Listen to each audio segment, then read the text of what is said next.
Amada Iglesia, muy buenas tardes, bienvenidos. Es un jueves más en donde nos estamos encontrando con la voluntad de Dios y surge algo bien interesante. Esta enseñanza de la voluntad de Dios es transversal a toda la enseñanza bíblica, porque desde la creación de Génesis 1 hasta la escatología de Apocalipsis, eh, tiene que ver con los designios de Dios llevándose a cabo con la creación, con la humanidad, con la iglesia, con sus hijos. Entonces, este tema es absolutamente fundamental y sobre todo muy práctico para nuestro quehacer cotidiano. Las preguntas que surgen, esa pregunta que, Señor, ¿y qué hago? Padre, ¿esto es tu voluntad? Señor, lo que se está haciendo en la iglesia, ¿hace parte de tu voluntad? Señor, muéstrame tus designios. Ya entiendo por qué cuando Isaías nos encontrábamos con él diciéndonos, es que los pensamientos del Señor no son tus pensamientos. Y Jeremías en el 29 nos dice, yo sé los pensamientos que tengo acerca de ustedes. Quiero decirles, esos pensamientos, la traducción en el hebreo, y ya lo veremos cuando entremos a ese punto, también tiene que ver, una de las acepciones es voluntad. Es decir, yo sé lo que quiero hacer con ustedes. Yo sé lo que anhelo para ustedes. Y lo que anhelo es bendición, que les vaya bien. Pues bien, es bueno saber que este asunto de la voluntad de Dios es tan necesario conocerlo, que es lo que estamos haciendo. Y, y quiero decirles, durante cada semana he venido abriendo más el tema, eh, metiéndome en unos detalles bien interesantes porque son afines a lo que vivimos nosotros. Así es que yo sé que vamos a pasar un buen tiempo en esto. Vamos a orar, vamos a poner esto en manos de Dios, en manos del Espíritu Santo, bajo el señorío de nuestro Señor Jesucristo. Y entonces comenzaremos pidiendo la tareita de los 8 días, ¿la recuerdan? Bueno, oremos.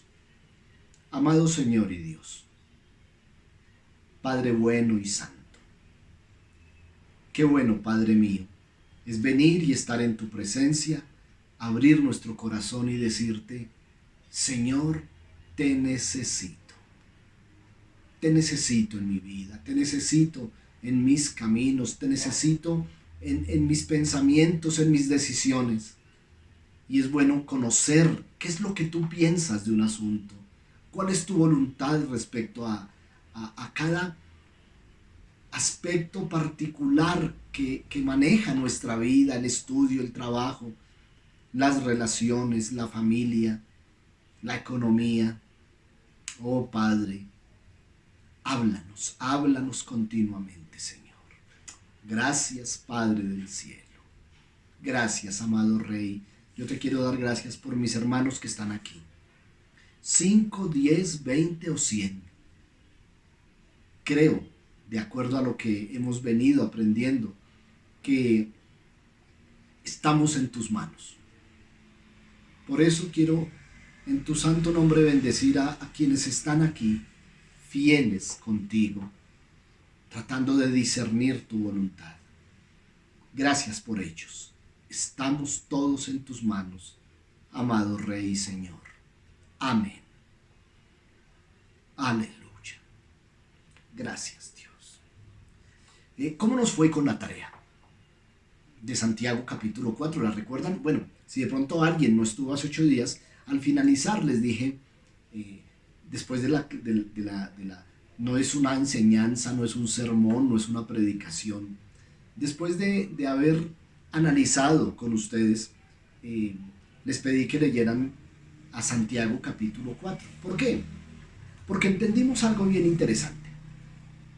Algo que está en lo que se llama soberanía de Dios. Aprendimos que la soberanía de Dios consiste en que más allá que se haga o no la voluntad de Dios, el Señor tiene el control sobre todo lo que pasa en esta creación. Y entonces hay muchas respuestas que saltan a la luz. Porque hay muchas inquietudes, por ejemplo, a nivel evangélico, cristiano. cuando uno ora por enfermos, soy un testigo de milagros que Dios ha obrado. En mi propia vida, Dios ha hecho cosas impresionantes. Tengo testimonios de cómo Dios guardó mi vida, mi integridad física. Yo los he contado, muchos de esos, durante mucho tiempo en mi vida, de cómo se atravesó en circunstancias que me pudieron haber llevado a consecuencias casi de muerte. Y allí estuvo Él. Y sea en quién he creído y sé a quién predico. Y es bueno saber eso. Y entonces, cuando uno sabe, Señor, ¿por qué guardaste mi vida y no la de tal persona? ¿Por qué cuando yo oro por sanidad, alguien se sana de un cáncer? Y resulta que oro por alguien que tiene un dolor de cabeza y no se sana.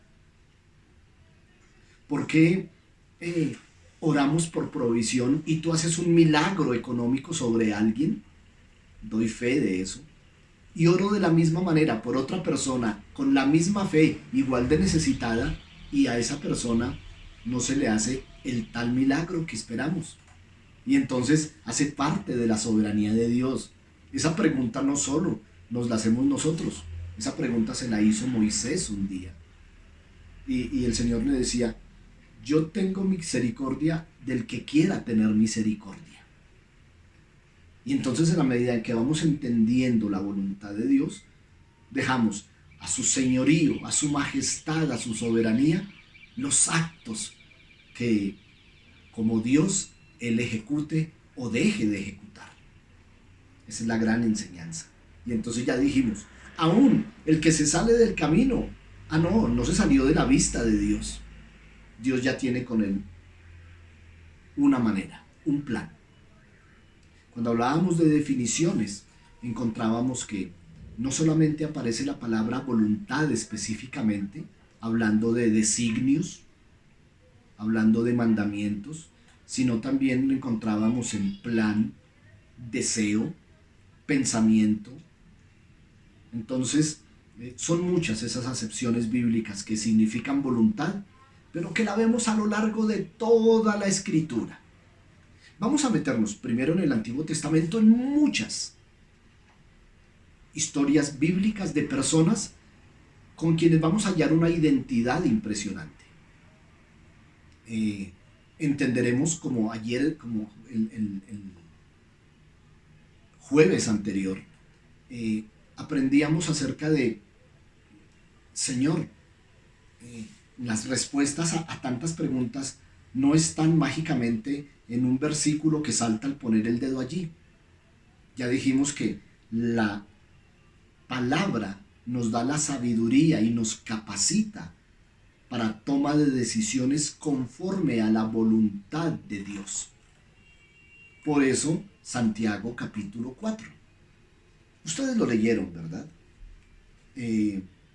Yo lo leí inicialmente en la versión Nueva Traducción Viviente y me pareció muy interesante. Los que tengan la Nueva Traducción Viviente, yo se la recomiendo.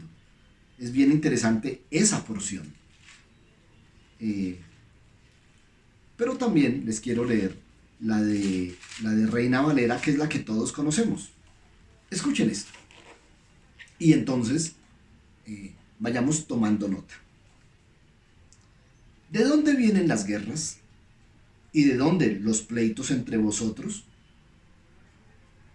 ¿Es voluntad de Dios que haya discordias, riñas, peleas, diferencias? Bueno, diferencias es bueno que haya, pero no que terminen de una manera de guerra o de litigio. No. Y pregunta el Espíritu Santo a través de la Escritura de Santiago, ¿de dónde vienen? Y entonces responde, ¿no es de vuestras pasiones las cuales combaten en vuestros miembros? Recuerden, estamos leyendo una carta de un apóstol lleno del Espíritu Santo a la iglesia cristiana. Le está hablando a personas como nosotros. ¿Cómo es que entre ustedes hay guerras y litigios y problemas? ¿No nacen de las pasiones que estando en ustedes combaten con sus miembros? y habla de los miembros del cuerpo humano. Es decir, nos recuerda que somos humanos, seres humanos vestidos de carne, no carnales, vestidos de carne, porque yo echo mano de la palabra de 1 Corintios 2, entendiendo que somos espirituales, pero vestidos de un cuerpo de carne. Oído, no he tocado la palabra voluntad. ¿Por qué? Cuando nos aclara acerca de nuestra realidad carnal, nos está recordando que esa carne tiene deseos, tiene una voluntad. Satisfacer esos bajos deseos, esas bajas pasiones.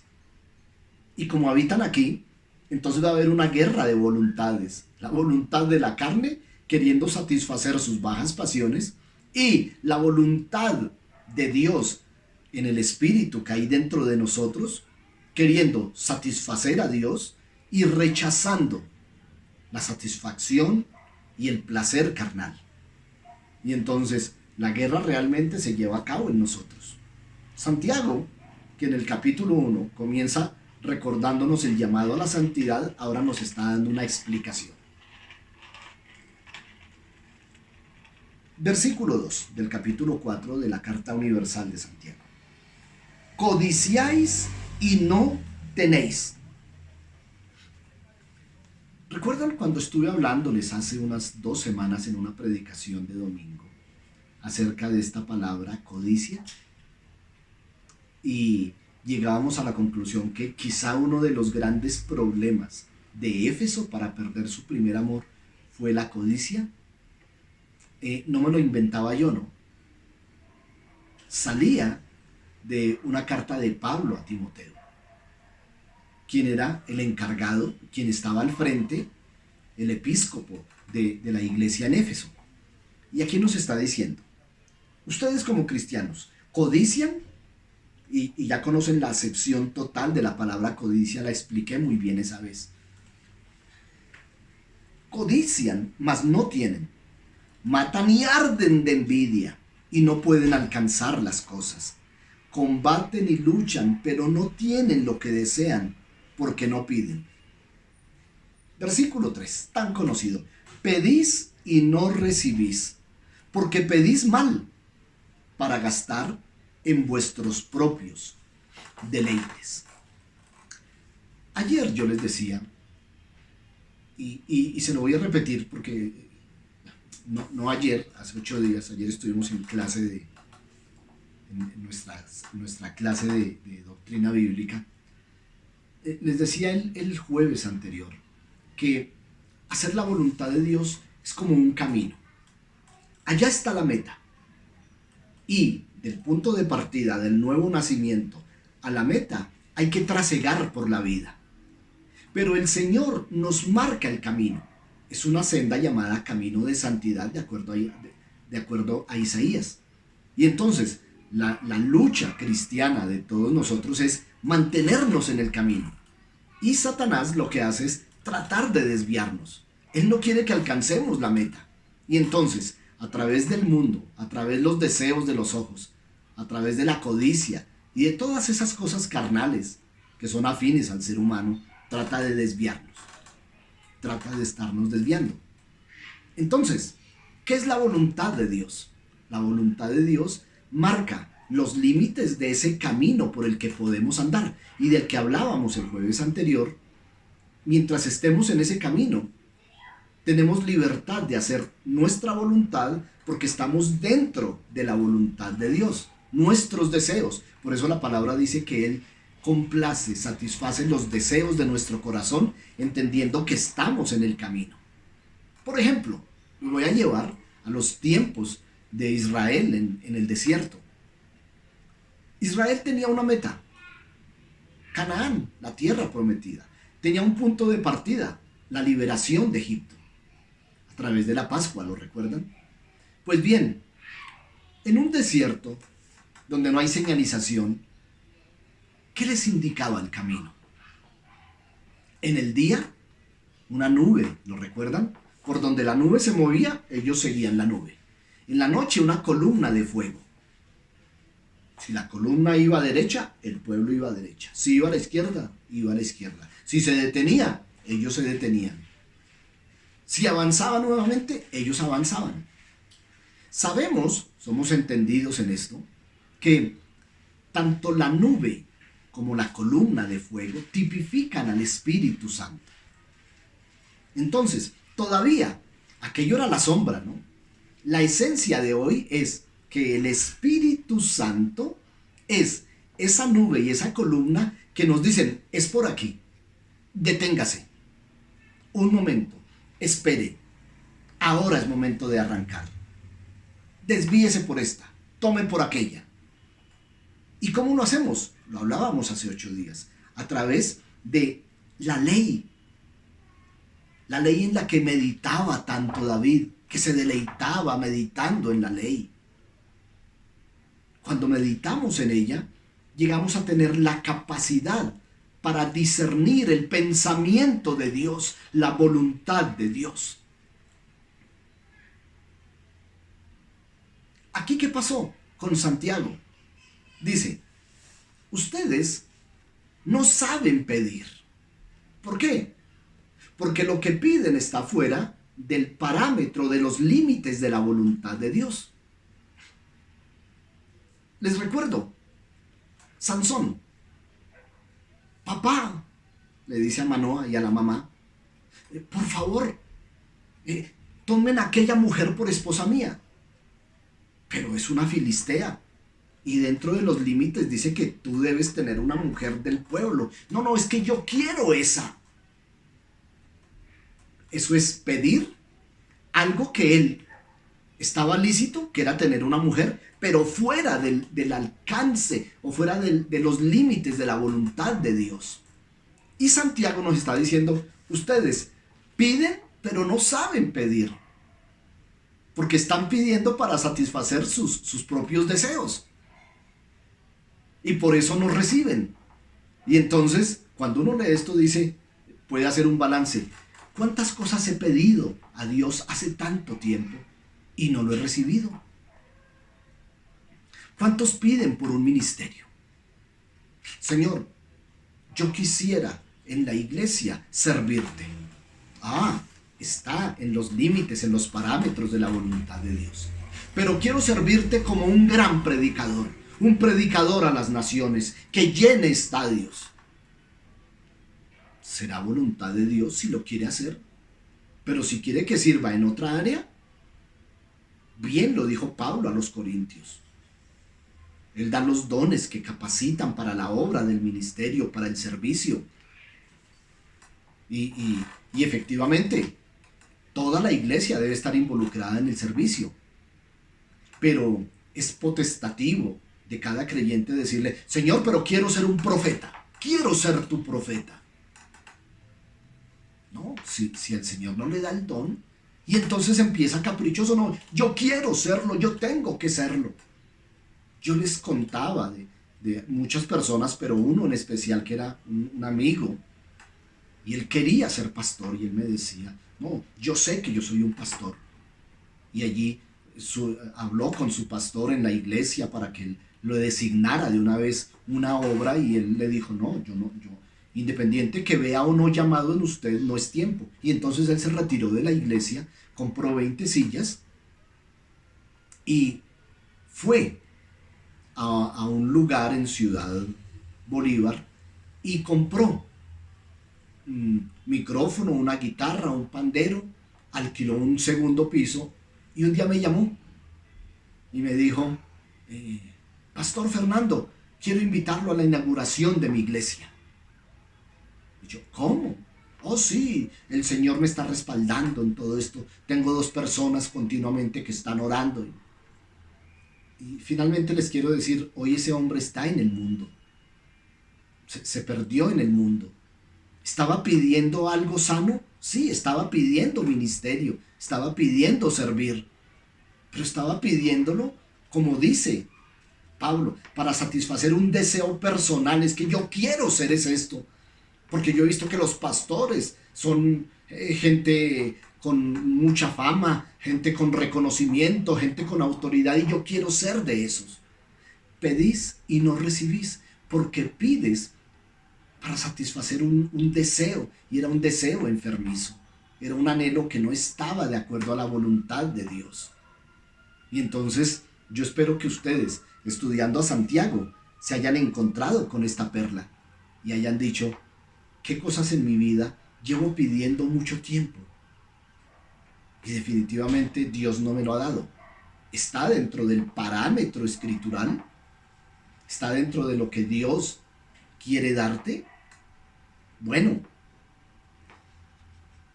esta es una situación. La otra tiene que ver con Israel. Yo les prometí hace 8 días que iba a empezar por el Deuteronomio. Y voy a empezar por Deuteronomio. ¿Por qué? La historia de Israel nos revela la incapacidad que tenía Israel para discernir la voluntad de Dios.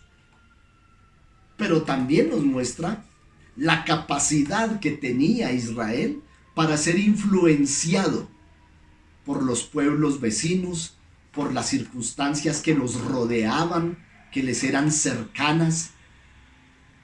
Y cuando llegaban los momentos de ponerse delante de Dios, de convertirse de todo corazón, de seguirle y amarle sobre todas las cosas, la influencia de los pueblos paganos en los que habían vivido ganaba y terminaban una vida de idolatría.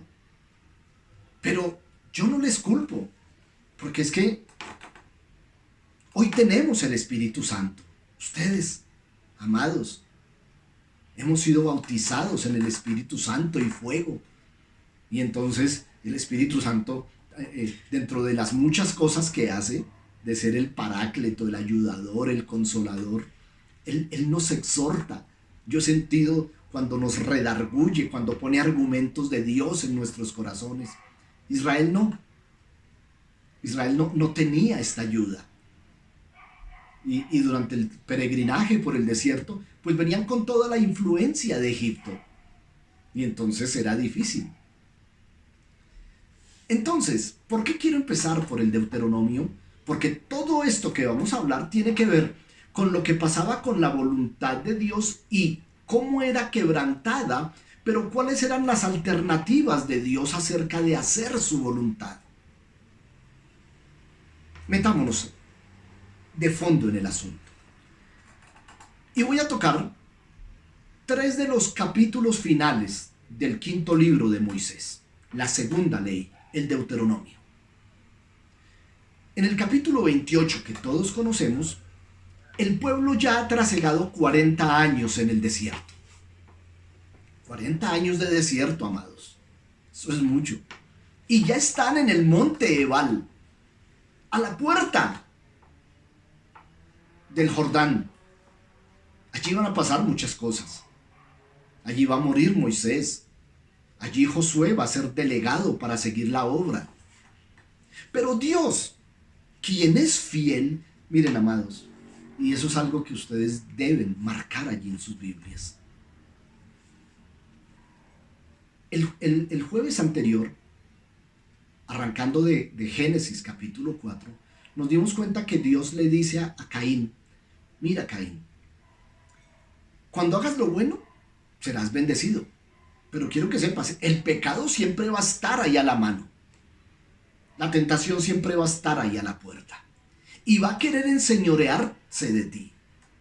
Pero tú tienes la capacidad humana de enseñorearte del pecado y decirle sí o no. Esa es una de las grandes enseñanzas del Génesis. Porque tiene que ver con el primer hombre nacido de una mujer, con el que nos identificamos todos los hombres, que tenemos madre y padre, que hemos nacido en un nacimiento humano. Y entonces le da esta prerrogativa a Adán: hacer lo bueno o lo malo. Y cuando le dice que él puede enseñorearse del pecado, es porque tiene una conciencia, y cuando hablamos de voluntad, la palabra conciencia tiene que estar presente. La conciencia, independiente que sea cristiano o no, Actúa en la vida moral de las personas, haciéndole ver que sus decisiones acarrean consecuencias. Si la decisión es de bien, va a tener consecuencias de bien. Si es de mal, va a tener consecuencias de mal. Y cada ser humano es consciente de sus acciones y como tal responsable. Eso se lo dice a Caín. Y ahora, en tiempos del Deuteronomio, este pueblo, qué pueblo tan duro de cerviz. Ya vimos desde el Éxodo, el milagro, las 10 plagas, el milagro de la Pascua, el paso del Mar Rojo, el agua de la roca, el maná del cielo, las codornices. Y sin embargo, el pueblo murmuraba contra Dios. 40 años después, están en el Monte Ebal. Y entonces en el capítulo 28, Dios les dice: tomen nota, pueblo. Ya 40 años, muchos de sus padres murieron en el desierto, casi todos, los que salieron de Egipto habían muerto. Ustedes son una nueva generación que tiene los mismos patrones de vida de sus padres, sus abuelos y los que venían de Egipto. Pero les tengo que decir algo. Escúchenlo. Capítulo 28, versículo 1 al 14. Estas son las bendiciones por la obediencia a mis mandamientos, a los preceptos que yo establecí a sus padres, los cuales envié por mano de Moisés. Y se nos dice de esta manera, y es maravilloso. Deuteronomio 28. Acontecerá que si oyeres atentamente la voz de Jehová tu Dios para guardar y poner por obra sus mandamientos que yo prescribo hoy, también Jehová tu Dios te exaltará sobre todas las naciones de la tierra. Y vendrán sobre ti todas estas bendiciones y te alcanzarán si oyeres la voz de Jehová tu Dios. Y empieza con las bendiciones en el versículo 3. Y estas terminan en el versículo 14. Luego le dice: pero acontecerá si no oyeres la voz de Jehová tu Dios para procurar cumplir sus mandamientos y sus estatutos que prescribo hoy, que vendrán sobre ti estas maldiciones y también te alcanzarán. Y comienza en el versículo 16 hasta el versículo 67, todas las maldiciones. 14 versículos de bendiciones, 11 versículos de bendiciones y más de 50 de maldiciones. O sea, ya el pueblo sabía, venga, nos conviene obrar bien. Voy a hacerles un resumen que en el próximo jueves vamos a meternos ya específicamente. En el capítulo 29, después de haberles dicho, estas son las bendiciones y estas son las maldiciones, ustedes obedecen o no obedecen y estas serán las consecuencias. Les puso a trabajar la conciencia. En el versículo 29 les dice: ahora voy a hacer un pacto con ustedes. Y el pacto es que si me obedecen, les garantizo, o sea, no solamente era un mandato, sino un pacto. Ojo con los pactos. Cuando hablamos de voluntades tenemos que tener en cuenta, cuidado con los pactos.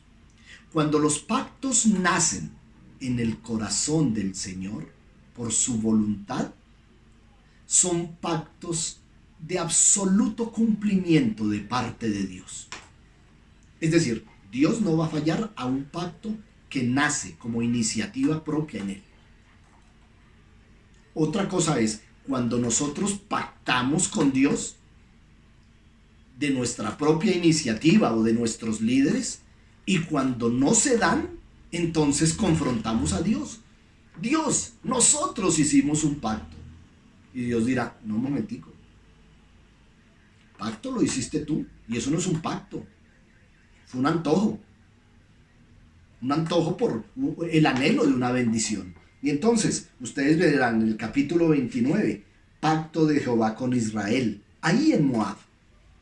Bueno, termina el capítulo 29 En el versículo 29, después de hablarles de las bendiciones del pacto, después de hablarles de lo mal que les irá, donde no cumplan, les dice: las cosas secretas pertenecen a Jehová nuestro Dios, mas la revelación, mas las cosas reveladas son para nosotros y para nuestros hijos para siempre, para propósito.